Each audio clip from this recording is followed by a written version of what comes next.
base, pas besoin de ski de randonnée pour faire du ski d'aventure. Entendons-nous que les skis de carving, c'est pas l'idéal, par exemple. Les skis de carving sont relativement lourds. Ils sont faits vraiment pour descendre puis tourner très rapidement. Ce qu'il faut comprendre dans un ski de touring, un ski de randonnée, ce qu'on va rechercher, c'est oui descendre, mais il faut se rendre, il faut se déplacer. Donc, il y a tout l'aspect légèreté, puis type de construction qui va nous permettre d'avoir un petit peu plus de plaisir à se rendre en haut pour ensuite descendre. Il y a encore une notion de compromis, parce qu'un ski qui va bien performer à la montée va peut-être demander des sacrifices à la descente et l'inverse. Oui, c'est sûr et certain que quand on arrive dans du ski très léger, ça va être du ski plus étroit, ça va être un ski qui va être bon pour des longues randonnées ou des longues sorties ou des longs voyages, plusieurs jours.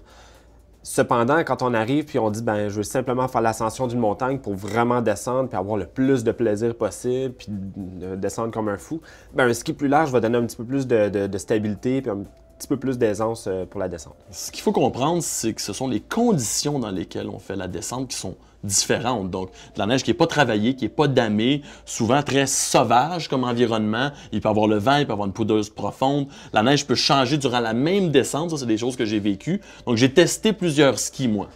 Avec un niveau assez fort, j'aime bien un ski quand même qui a du mordant, qui est puissant, qui est peut-être un peu plus lourd, mais je peux lui faire confiance. Par contre, ça prend un ski qui est plus souple normalement qu'un ski alpin, à mon avis. Il y a la souplesse du ski qui va permettre d'absorber un petit peu plus le terrain.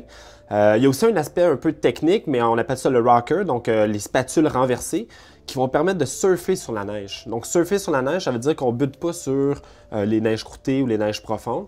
Donc le ski va rester de façon plus aisée à la surface de la neige. Donc ça nous aide vraiment pour la descente. C'est même un peu flyé. Moi, je suis quand même de l'école des skis cambrés, donc qui donnent un peu de rebond puis un peu de punch, je dirais, au virage, mais j'ai quand même opté pour une légère cambrure renversée. Ça facilite l'initiation des virages. Ça pardonne beaucoup. Le ski a moins tendance à vouloir tourner par lui-même. On a plus de contrôle. Mais si je vais pour une randonnée plus longue, j'ai quand même un ski qui est large puis qui me permet d'avoir une bonne flottaison. Donc, beaucoup de plaisir, mais il est beaucoup plus léger. Je pense qu'on évolue au niveau des matériaux puis de ce qu'on utilise pour des skis de hors-piste. Il y a des noyaux qui vont être avec beaucoup de corps, beaucoup de solidité, d'autres qui vont être beaucoup plus du côté de la légèreté.